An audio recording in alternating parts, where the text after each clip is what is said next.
पुण्यामध्ये आता केवायसी नसेल तर घरगुती गॅस सिलेंडर मिळणार नाहीये.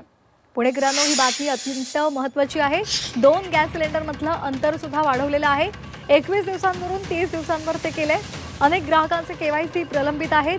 गॅसचा काटकसरीनं वापर करण्याच्या सूचना सुद्धा देण्यात आलेल्या आहेत. इस्रायल इराणमध्ये सध्या युद्ध सुरू आहे आणि त्यामध्ये सध्या गॅसच्या पुरवठ्यावर परिणाम झालेला आहे आणि म्हणूनच हे आदेश काढण्यात आलेले आहेत. गॅसचा वापर काटकसरीनं करा अशा सूचना सुद्धा देण्यात आल्या आहेत. तर केवायसी केली नाही तर गॅस सिलेंडर मिळणार नाहीये आणि त्यामुळे केवायसी करणं हे अनिवार्य करण्यात आलेलं आहे. त्याचबरोबर गॅसचा वापर हा काटकसरीनं करा अशा सूचना सुद्धा दिलेल्या आहेत.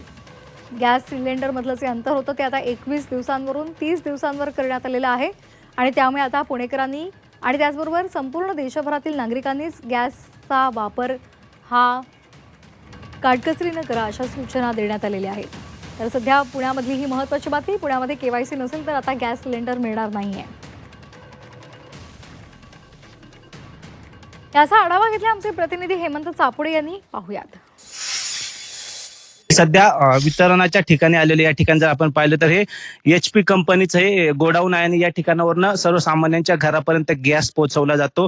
21 दिवसावरनं आता 30 दिवसांचं खरं तर या ठिकाणी लिमिटेशन आलेलं आहे. काय सांगाल, काय परिस्थिती आहे सध्या? तुम्ही त्या बैठकीला ऑनलाईन बैठकीला उपस्थित होता, काय काय निर्बंध झाले? सर्वप्रथम तर पहिले 21 दिवसानंतर सिलेंडर रिफिलिंग मिळत होती. आता ते 21 दिवसानंतर आता त्यावरून 30 दिवसावरती त्याचं 7 दिवसांनी लिमिटेशन वाढवलेलं आहे. आणि दुसरी गोष्ट, केवायसी केली नाही तर सिलेंडर रिफिल बुकिंग होत नाही.